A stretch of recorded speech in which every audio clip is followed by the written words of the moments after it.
would coach them. And I think those two things don't even necessarily make what we would do or the meat of our training all that different. Yeah. I think there's two things. Our points today are talking about session design and the psychology or the mental part of it or the environment that we create. So in terms of session design and principles of play, we use the same principles of play for women and girls and boys and men and people who maybe don't identify with either of those. We use the same principles of play. The game is the same in terms of our job is to stop the opponent from scoring and help facilitate the attack, right? That it's the same on both sides.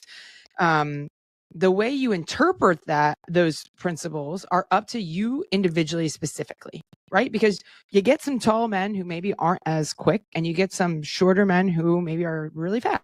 And it's the same on the women's side. And there's, you can fall on the spectrum of anywhere from preventative to reactionary in any phase of the game, in any task of the goalkeeper.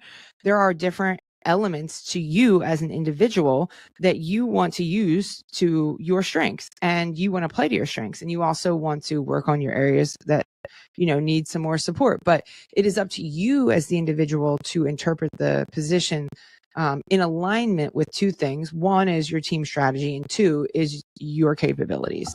And that doesn't really change based on gender. It's the same. We believe that it's the same. The goal of the training is to allow players to understand the game a little bit more deeply and understand themselves a little bit more deeply so that they can consistently and effectively solve the problems that are put out in front of them, right? That are unfolding in front of them. And so we often have girls and boys in the same session, and it's incredible because I like it because there's different qualities of each that come in, and we can work together to understand how to make the best decision in each circumstance. And there's a lot of collaboration, and there's a lot of, I'm going to bring my ideas and we'll talk about it, and you bring your ideas and talk about it. And honestly, it really doesn't matter. It's independent of gender. It's just collaboration, which I love collaboration. It's like one of my top 3 favorite parts about sport is being able to collaborate with other people and work together toward, the common overall good. But yeah, I don't really think gender matters when it comes to principles of play and how you want to interpret the position based on who you are as a human. Snaps to that. The second thing I think is a big misconception is that girls are soft, and you have to, and that you have to be over the top kind, and that you can't hold them to a standard, and that boys are hard and boys are tough, and you can yell at them and you can scream at them and they're fine. And based on the data, based on all the research that I've done, that is a very big misconception. I think the environment is, to us, that's the foundation of everything we do at TKI. It's not about you. It's not about me. It's not about our knowledge. It's not about, the goalkeepers level that we're working with. Our first and most important priority is making a space where everyone feels seen, heard, supported, and safe. Because we are consistently asking goalkeepers to be vulnerable, right? At TKI, we don't train so that you feel 10 out of 10. We don't do your strengths all the time because we want you to feel stretched. There is a certain amount of what's called desirable difficulty that we want to help put you in so that you can grow your game and have more awareness or have more opportunities and experience in things that are hard. And in order to make things hard, we have to make things safe first, because if not, you're just going to hide your vulnerabilities. And I don't know, maybe you can share a bit of your experience with this, but when I was on the national team, I never worked on things that were uncomfortable for me, because I did not want to be seen as not capable or less than or not good enough in these areas. And because I never intentionally worked on the areas that I needed to work on, I never got better at them. And it was always something that hindered my performance and hampered my performance, because I was in my head thinking, please, I hope that does not occur. I hope that a ball back to my left foot does not occur, because I'm not comfortable with it. I'm not competent with it. And I spent so much of my career as a pro hiding the things that I wasn't comfortable with instead of working on them and facing them head on and running. I ran away from them because I didn't want to be seen as less. And because of that, I never worked on it and I never got better at it. And it was something that followed me for the rest of my career. So we don't want that to happen, especially with young players that they're in a developmental phase. Like, it's not about results, it's about development. And if players don't feel comfortable, girls, boys, and indifferent to gender, it's going to be really hard for them to work on hard things. And it's going to be really hard for you as a coach to maintain a good environment when someone wants to light you on fire every day. Yeah, I think that like something you really like could think about is it doesn't have to do with gender, how someone reacts to you. So like you could be screaming at a man, a woman, a girl, a boy. Like it doesn't matter. Some of them might not physically show you that they're upset, independent of gender, right? But it doesn't mean that it's working. And it doesn't mean that it's okay what you're doing or that it's helpful. They just might not be expressing it, or they're not necessarily emotionally impacted by it. But that has nothing to do with their gender. Right. And it has everything to do with probably more of like their psychological components of themselves. And it also doesn't mean that they can handle it. Yeah. So I think it's just like so often we've put it that like men, boys can handle it and girls can't because they'll cry. That's not the case. I think some people, like I have met young girls who are just stoic and they're like, you could probably say anything and they'd have the same face on, right? Yeah. And it has nothing to do with their gender. It has everything to do with them. But we have to look back and we have to think like, oh, is this helpful? Is this useful? And I think that we just like so often are like, all right, this is how it needs to be for this person and that's how it needs to be for that person. But it doesn't mean it's effective. Like that psychological safety is huge. You have to create that understanding and that supportive environment so that you can get goalkeepers that want to train in an environment where they are exposing themselves, right? They're not afraid to use their left foot. They're not afraid to make mistakes. They're not avoiding things to not look a certain way. They're there. They're present with you. They want to get better. They can collaborate in the conversation. I think that's what's important. I also think that facilitates better performance too, right? When you can stretch someone in training to wrestle with the mistakes that they're making and wrestle with failure, guess what? That's not isolated to just training. That leaks into every other part of their life. Okay, let me just give you an example. So most people know I have two children, a 5-year-old and a 3-year-old, and the 5-year-old has like started to get into like more sports and like physical activities and stuff. And he's around people all the time that are high achievers and that are high level athletes, right? Like his aunt is the best goalkeeper in the world. And so he's around her all the time and he sees success all the time. You know, you're playing in front of thousands of people, you're making saves. You know, she won a gold medal at the Olympics. Like he sees success on a daily basis, right? And in my head, I thought, wow, that's amazing. He's around all these high achievers all the time, right? And he sees people who are really successful in their lives and great role models, right? Like great people too. But what he doesn't see are all the mistakes behind all that, right? All the efforts behind all that, all the trials and the frustrations and the obstacles that have gone into making those people really successful at the highest level in the world. And it impacted him in a really negative way. So he was playing basketball one day, you know, just like the one that you put over the door and you shoot. And he was playing and he couldn't get the ball in. And like, not for nothing, like it's kind of hard. It's like the one that goes over the door. It's a little ball. It's a little net. And like, it's hard for me sometimes. The ball's very bouncy. It is bouncy, right? And he was playing and Dom was rebounding for him and he said, I don't want to play anymore. And Dom said, come on, try again. He was like, no, I'm not very good at basketball.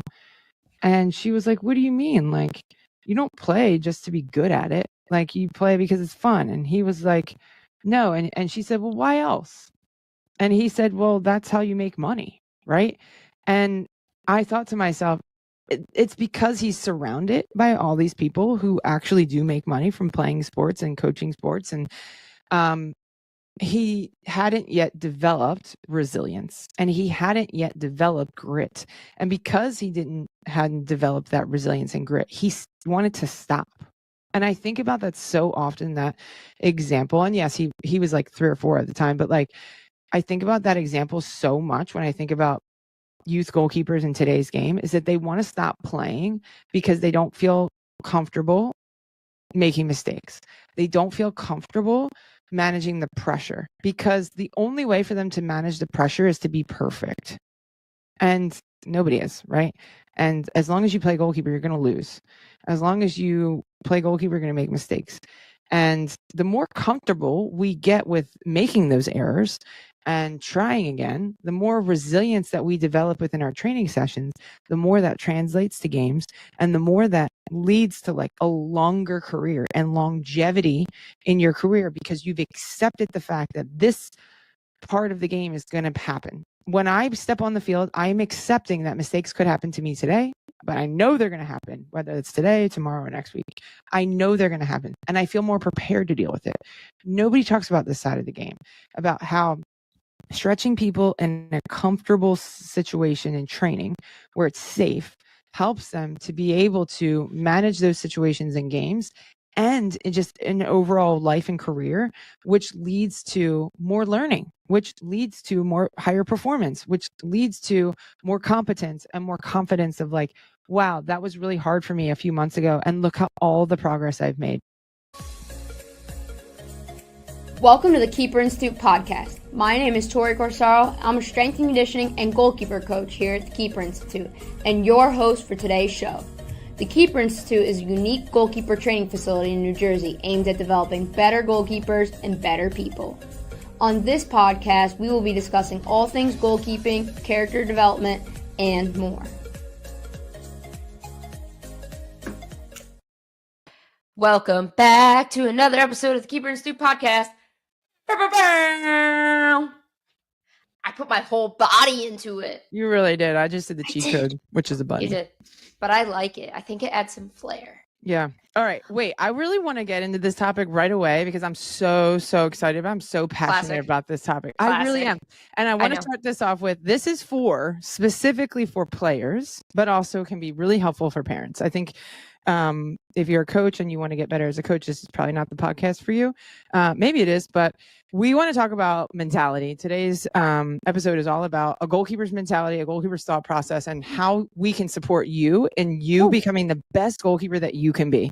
And this is I guess a weird flex, but I am one of 26 people that have ever played for our US Women's National Team. Oh my gosh. As a goalkeeper, I'm one of 26. And if I was starting over at day one, this would be the feedback that I think I would want to know as a small person that would help me be successful when I got to the best team in the world. So I want to share that with you guys. Tori is going to provide insight about her life and her journey, and we're going to share some anecdotes and little stories. But today we're talking about focusing our energy on progress.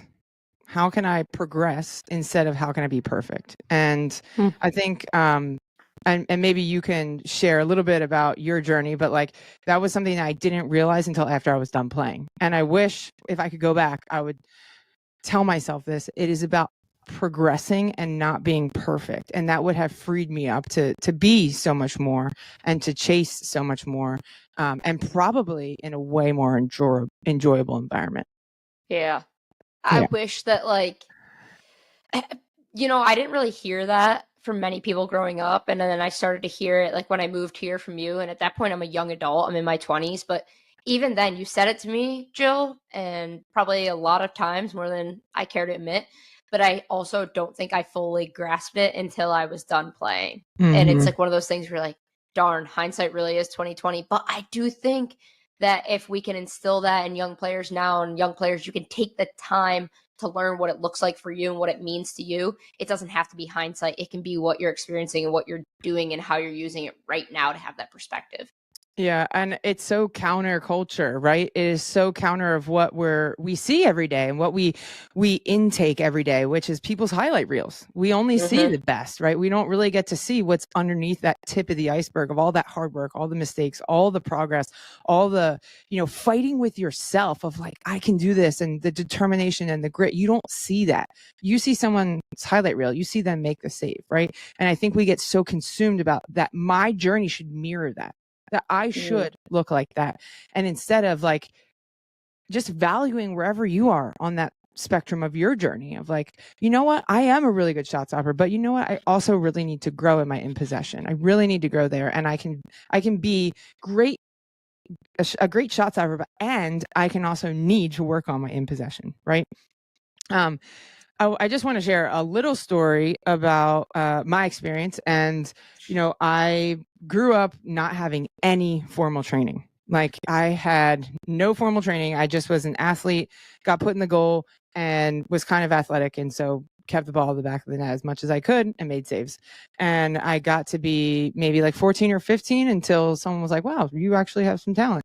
And I played on a better club team when I was like 15. And that club team had a lot of players that eventually went to play D1, and it was a really talented group of women.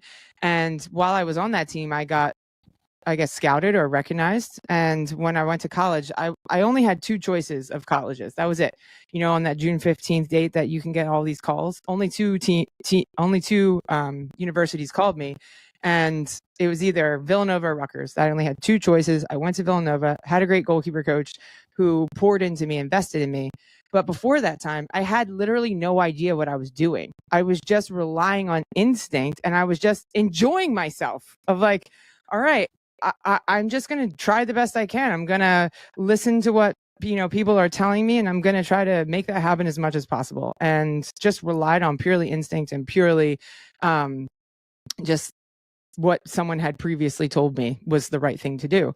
And it wasn't until I got to college where I had my first full-time goalkeeper coach who, was educating me, empowering me, giving me information. And, my career like really took off. But it was crazy because I did well in my 5 years of college. But then when I went pro, it became hard. It felt hard. It felt really, really hard. Like, it felt like, relying on your instincts wasn't just good enough anymore. Like, I had to put more care, more attention, and more thought process into becoming the best goalkeeper that I could be. And we trained in a very, very specific manner. And, my career was jump-started by training under Hope Solo, who is the most athletic goalkeeper I ever worked with, and was able to just do ridiculous stuff. But she also needed some support on like, the more technical refining pieces of her game, which is why she liked to work with me. But I knew that was like one of my X factors at that point, because I was coachable. And then it became my demise because everything had to be perfect. I had to do every single little thing. If my elbow was off by 1 degree, I was upset. Even if I caught the ball, like if my chest was back and I still caught the ball, I was mad at myself. Like, I just became over analytical and a perfectionist, which ultimately led to my downfall, because that's not how the game is played, right? We have to be so adaptable. We have to be effective. And I was so caught up in being perfect that I actually took away from all the other things that I could do efficiently really well. And I got so caught up in these things that it ultimately led me to starting to hide what I wasn't good at. It really led me to starting to hide like my left foot, because I wasn't very good at it.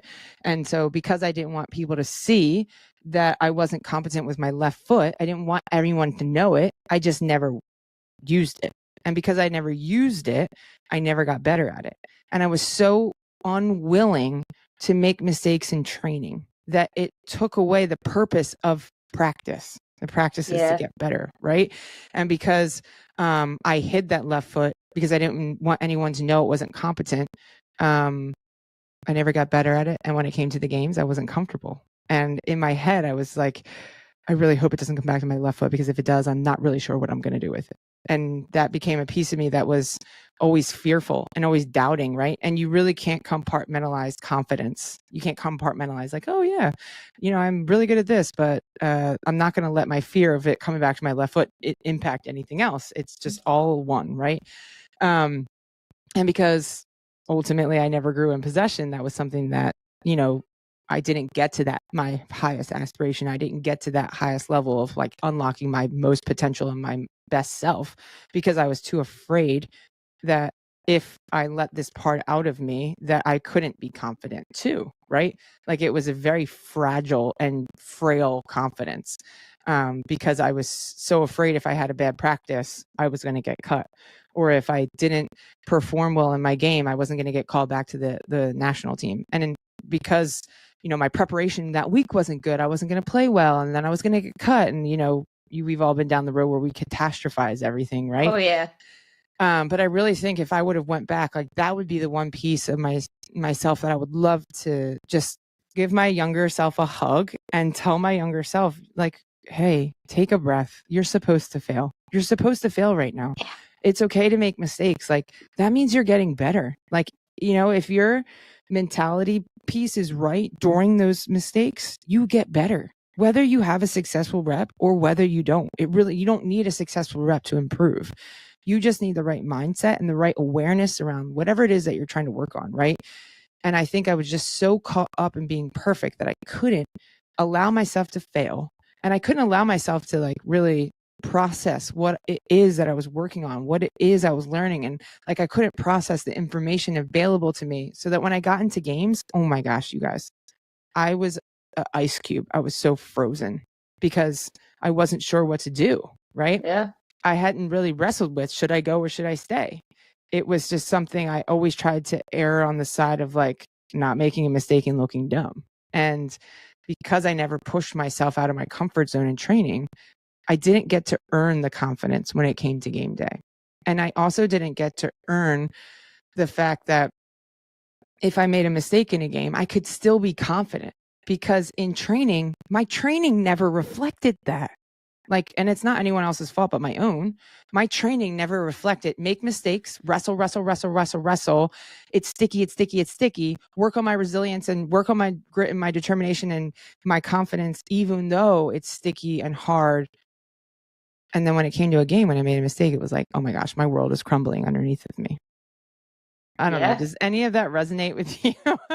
I mean, all of it except for being one of the whatever 26 or whatever you are of the women's national team. I couldn't agree more.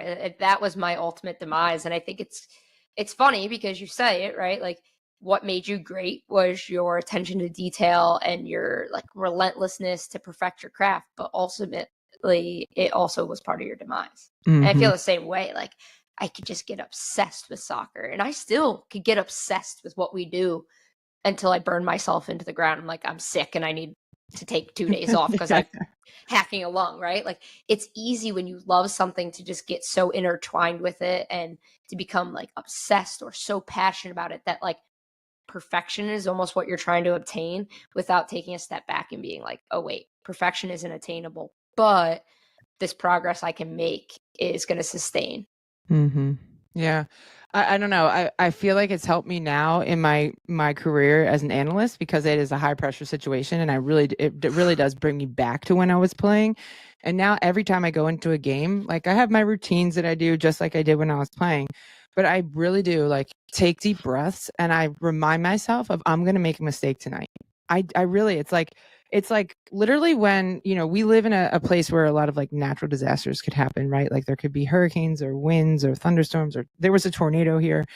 And like the time to prepare for that natural disaster isn't when the natural disaster is happening, right? It's not when, you know, the tornado is right on us. It's before, or the hurricane is coming like a week in advance, and then you're in the middle of it and you're like, oh, I need canned goods. No, it's like you need to prepare before it because you know it's coming. You've already been told, it's already been forecasted, right?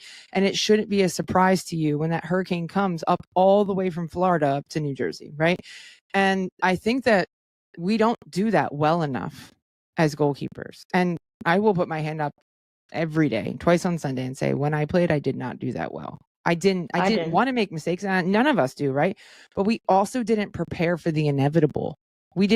I didn't prepare for the inevitable of you're going to make mistakes today. And every time I made a mistake, it was like, oh my gosh, I should quit soccer. This isn't fun. I'm terrible. People are going to think I suck. My teammates are going to want to light me on fire because I gave up a soft goal.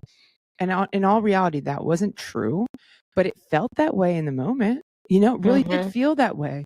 And now, like, when I think about it, I'm like, okay, I made a mistake. I made that mistake. Yeah, I called her the wrong name. I pronounced it the wrong way. But you know what? If I dwell on it right now, I'm going to be worse for the remaining 80 minutes of this game. Right. And my team doesn't want me to be bad because I need them. Like, I care about them and I want to be my best for them too. And so taking a deep breath. Okay.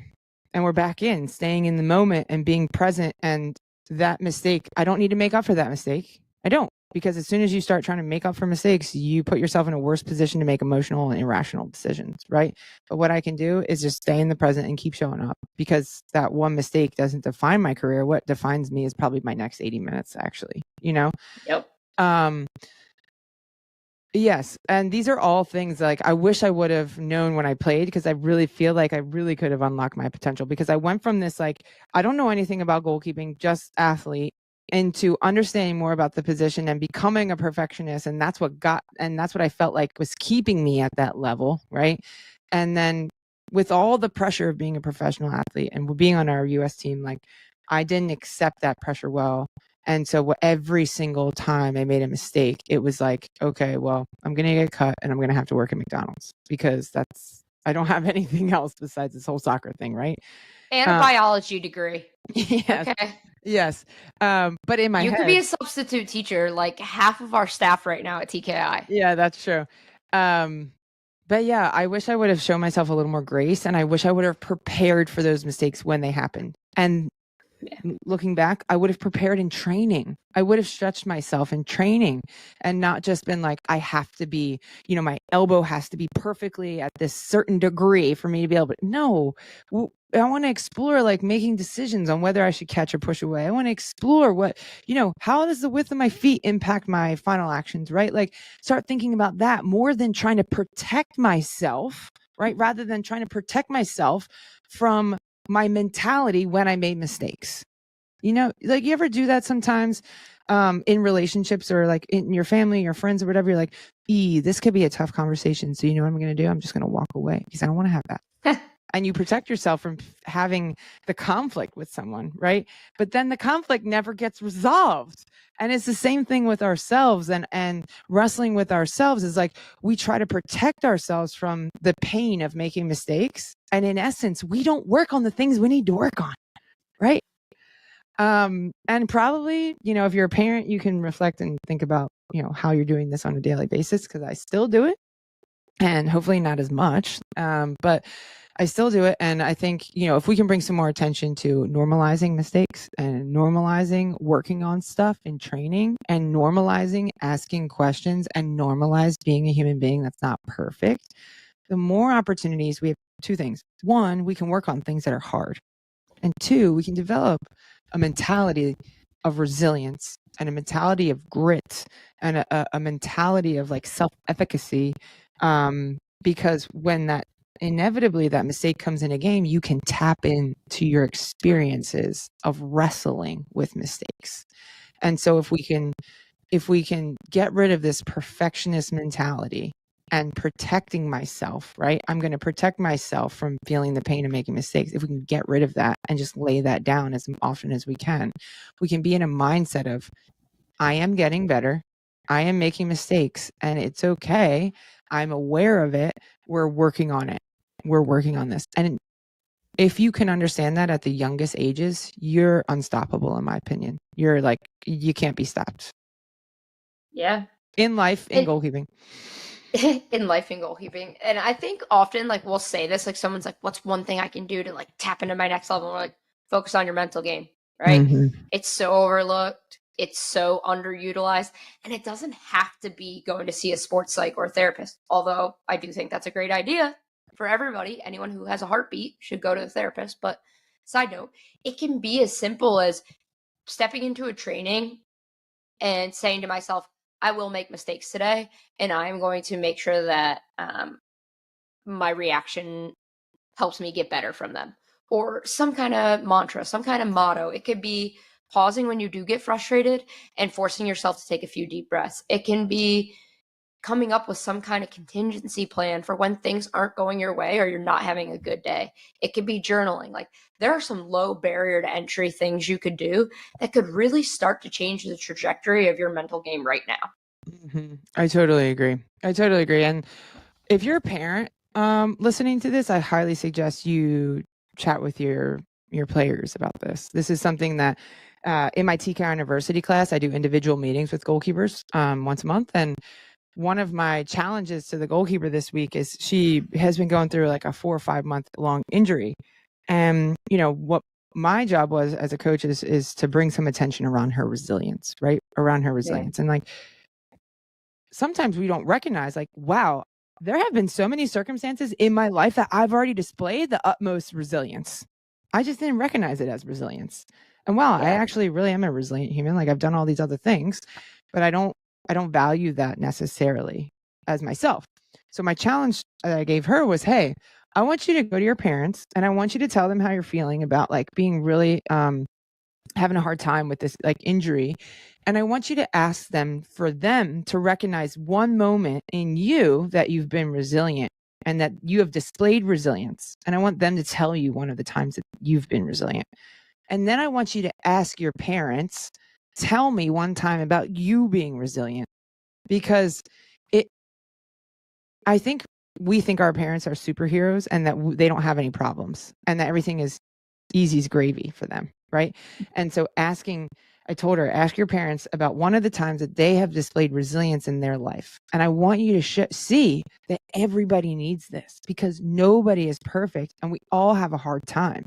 And even though your hard time might be with goalkeeping and their hard time might be with paying their bills or going to work and being a lung surgeon or whatever that might be, that you both embody this resilience. And she came back and she told me that it really helped her and that she didn't know the story that her parents told her about either herself being resilient or her parents needing to be resilient. And she was like, it really did help me. Like, I felt so inspired in that moment, and it really brought some attention and awareness to the fact that like, I am a resilient human being and I'm going to get through this. And I was like, yes, get in there.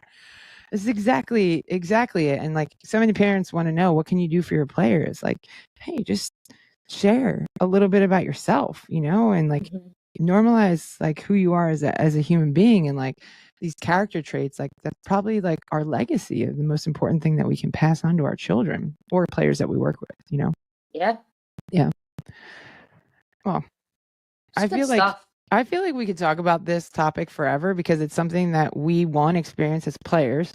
Two, we see it when players are going through it now as coaches, and we also are wrestling with it as human beings every day, right? Like, oh golly, I always think like I need to be this perfect coach or this perfect parent or this perfect analyst or perfect leader, and there's really no such thing. And showing ourselves some grace and understanding that we're going to make mistakes, but you know what, we're going to take responsibility for it as well, and we're going to move on and be better for it. And I think the quicker we can harness that idea and those beliefs, the more it's going to impact us on a really long-term basis, because it allows us to be vulnerable, and from that we can work on things, and that's actually a place of strength. But two is it allows us to grow in every single area of our life. I need to work on my left foot, and I'm going to work on it. It's going to be hard and it's going to be sticky, and I'm going to develop grit and resilience, and I'm also going to develop getting better with my left foot. And it might be better next week, or it might be better in a month, it might be better in a year, but if I don't start right now, it's never going to be better. Ain't that the truth? Yes. And you don't want to get to like, the later half of your career and have to be like, oh, I avoided that for so long, right? Mm-hmm. Like, start now. If you're young, start doing this now. It's never too late to start. That's not what I'm saying. But imagine you're 12, 13, 14, 15, and you're working on some of these aspects. It's like, all right, now I have this really strong foundation going into my high school years. Okay, I'm in high school. I have a really strong foundation going into my collegiate years.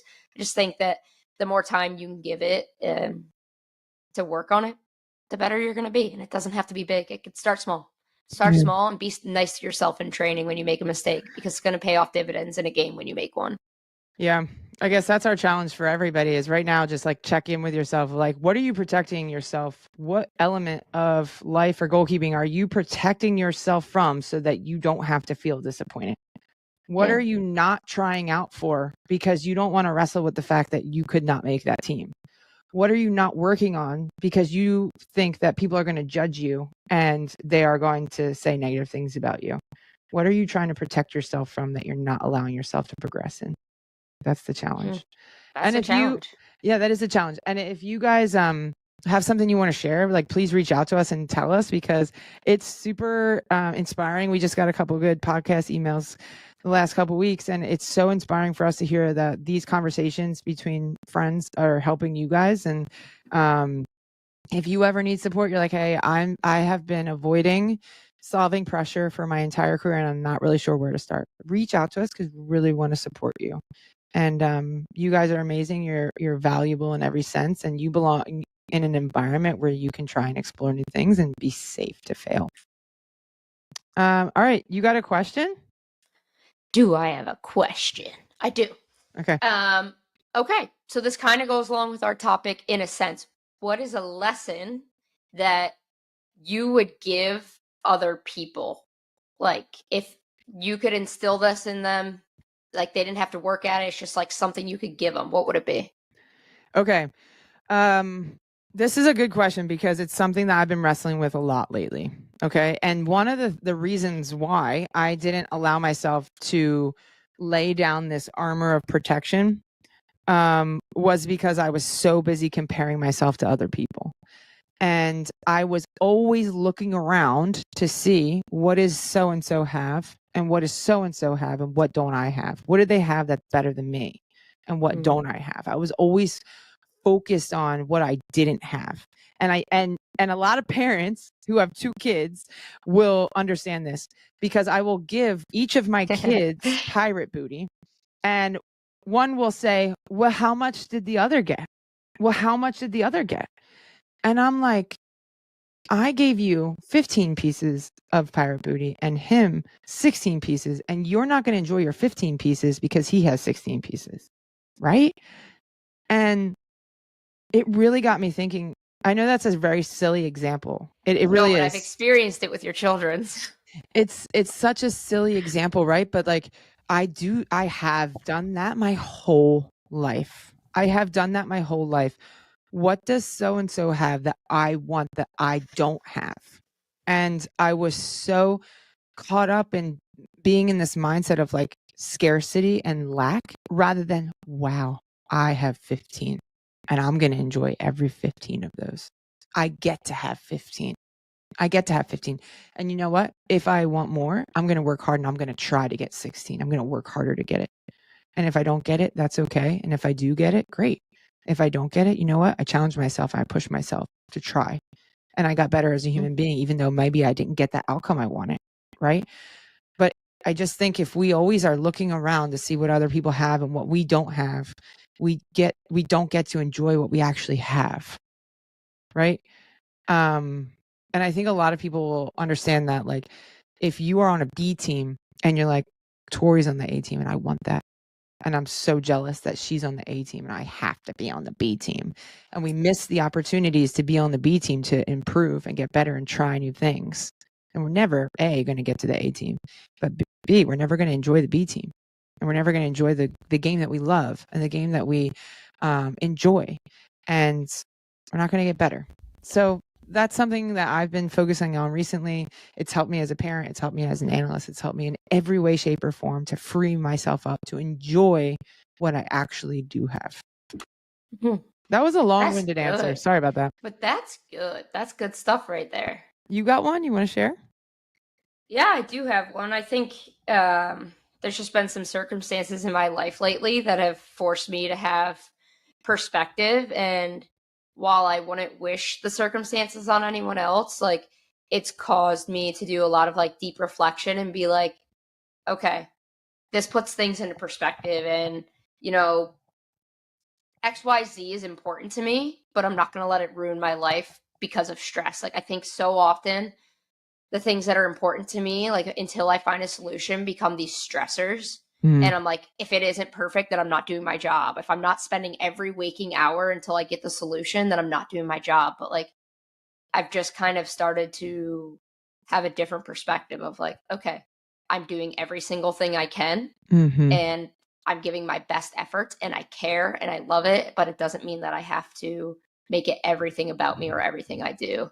And I think that it's that perspective has also just given me like a really comfortable feeling of surrender. Not a like, I surrender this because I can't handle it. It's like, I surrender all these things I can't control and I'm going to focus on what I can. But also at the end of the day, like there's a bit of things that are just going to be what they're going to be because I can't control other people.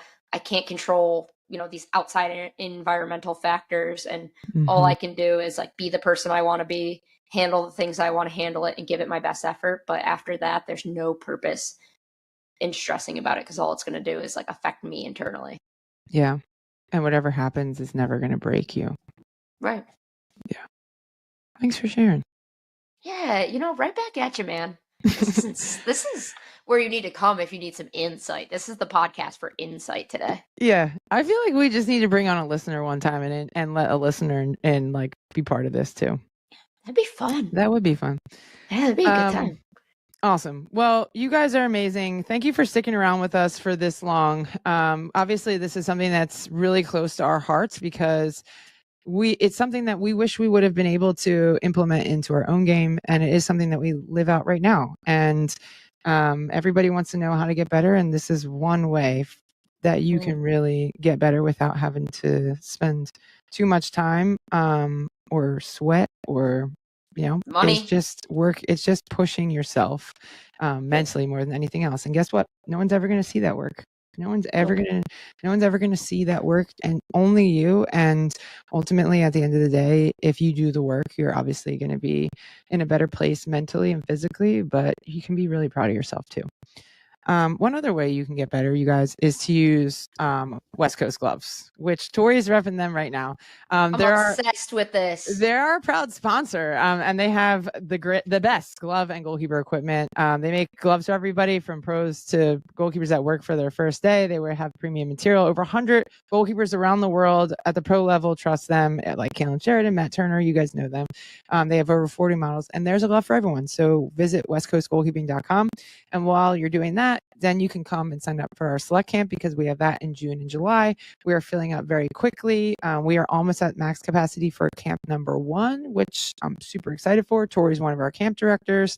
And ultimately, at the end of the day, you guys, we want to support you because goalkeeping is the most misunderstood position on the field and most forgotten about and most overlooked. And it's the most important one. So we want to help you and we want to support you because you have aspirations and dreams. And we've been there. We've done that. I want to help you get to yours. But for now, we'll catch you later. We'll catch you later.